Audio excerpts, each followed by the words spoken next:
सभी बच्चे आकर बैठ जाओ। आज हम एक गरीब लकड़हारे की कहानी सुनेंगे जो बड़ा ही दयालु प्रवृत्ति का था।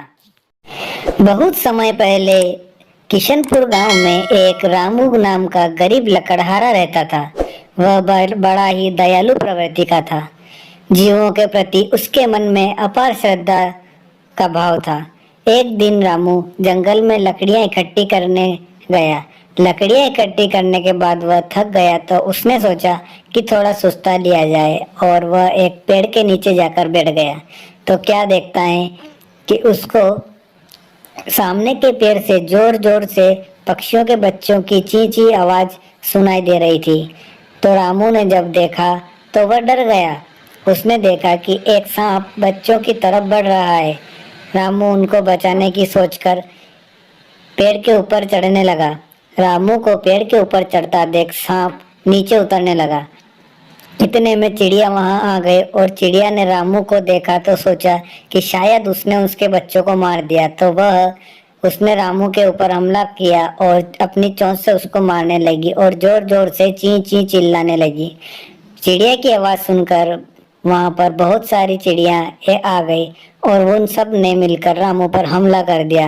रामू बेचारा जैसे तैसे जान बचाकर वहां से चला गया। फिर चिड़िया अपने घोंसले में गई तो देखा अपने के उसके बच्चे तो सुरक्षित हैं।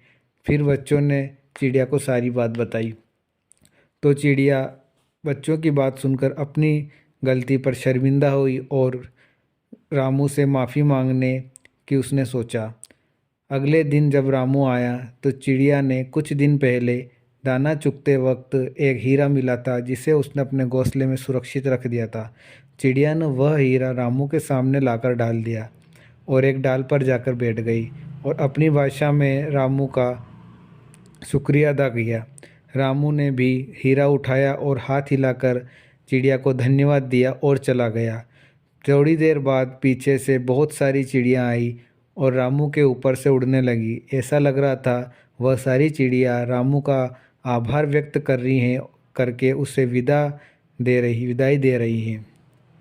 इस कहानी से हमें यह शिक्षा मिलती है कि जीवों के प्रति किया गया उपकार का फल हमेशा सकारात्मक रूप में ही लौट कर आता है।